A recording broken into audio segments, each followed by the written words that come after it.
My name is John Parker Hammond. I was born on March 14th, 1928. What follows is a record of certain events in which I took part between the years 1980 and 1997 on an island I will call Site B. Site B was not to be a theme park, but a research station. This was where we did the real work.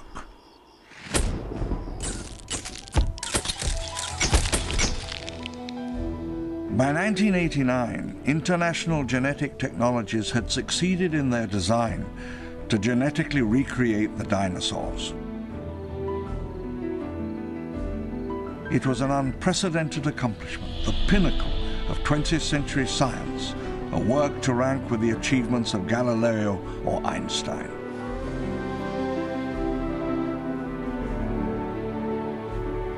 But it was not all so easy or so simple as it appeared. And seldom hears the true history of such events. What happened at the place where the world changed. How it began. What were the reasons? What was the cost?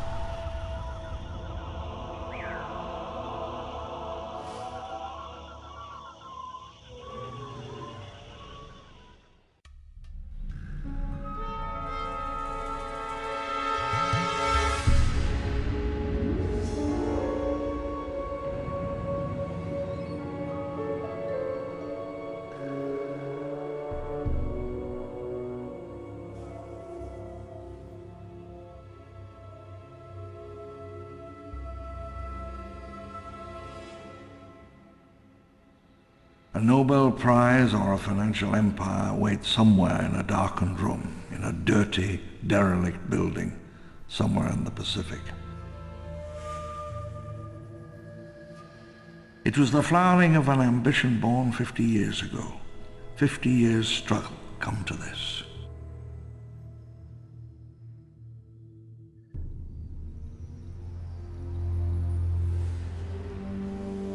When I was little, I dreamed of a time when the entire world was covered by an ancient forest. Great hunters stalked in the cool darkness, among silent, huge columnar trees, oaks and sequoias.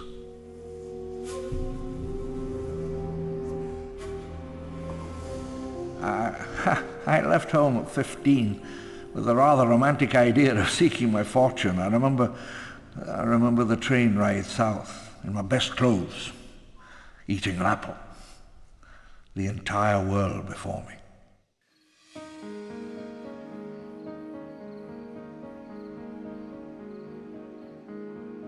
When I came to London, I had neither fortune, nor education, nor connections. Nothing.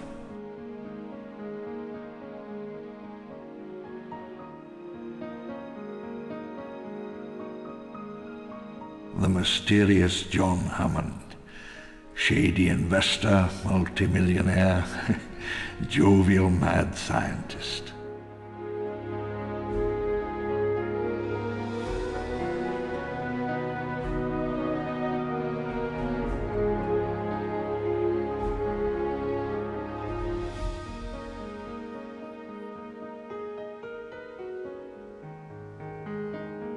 An idea brought me awake one morning in New York. I almost didn't write it down.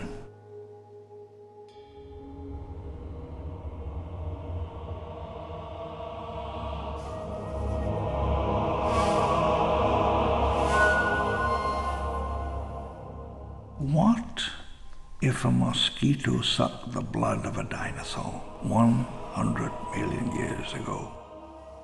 The insect is then covered in tree sap, which over the millennia, becomes amber. The insect is preserved perfectly. But you see, and here's the clever part, wouldn't the dinosaur blood be preserved as well?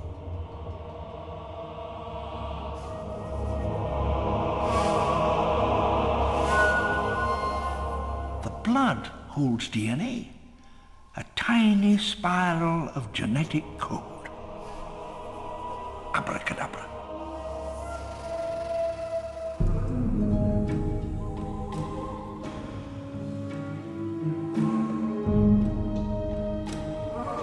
Sunlight angled down through the dusty air in Norman's office, and I leaned against a solid oak table as I outlined my plans for international genetic technologies. The first task was genetic recovery, acquiring Jurassic or Cretaceous amber, extracting preserved DNA, and reassembling the complete sequences. Bringing it up the well, we called it. I spared no expense, permitted no failures.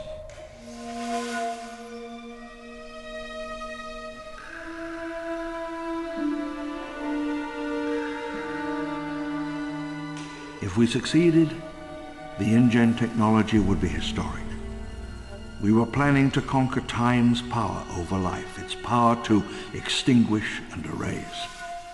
It would change all our lives, as profoundly, as irrevocably as the atomic bomb.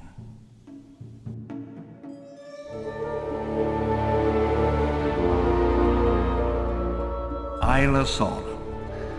Costa Rica lay to the east, a quiet neighbor, to the west, open water and the shipping lanes of the Pacific.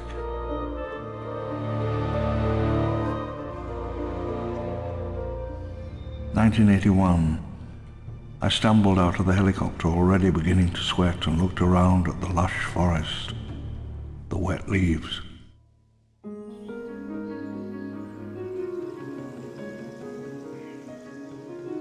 A forest this wild, this unknown, has not been seen by any human since the great hunters of the early Pliocene.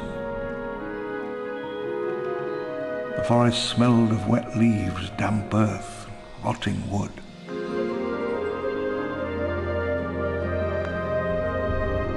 Cameras and seismic instruments in yellow crates. They set them in the dust as the helicopter rose.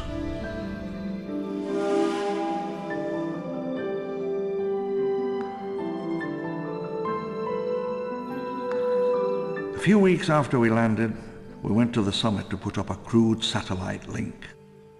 We went by helicopter. Young technicians scrambled to set up the dish as the wind howled.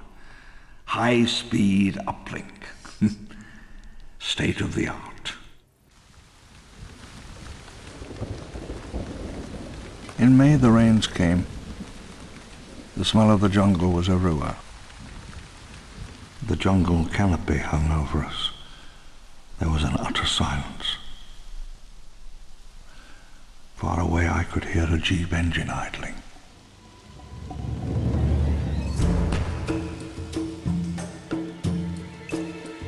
InGen standard safari vehicle, state of the art. As I journeyed south along the coast, the air grew moist and heavy. Metal and concrete lay rotting in the sun and the rain.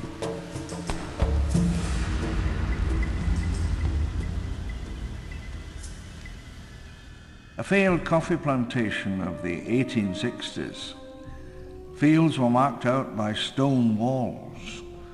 And to the west, the ruins of the plantation house still stand. The buildings followed a scheme I only vaguely understood, marking seasons and the lunar year and the movement of the stars.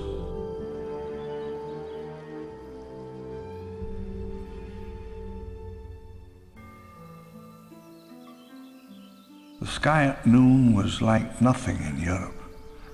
Hot, tropical, and new world. On the plain, the heat was extraordinary, like a solid wall. I stepped out of the Jeep and stretched my legs. The two guards attended to the wheel, and just for an instant I stood alone, unprotected in the Jurassic wilderness. I felt the air currents around me, heard a single tree rustle.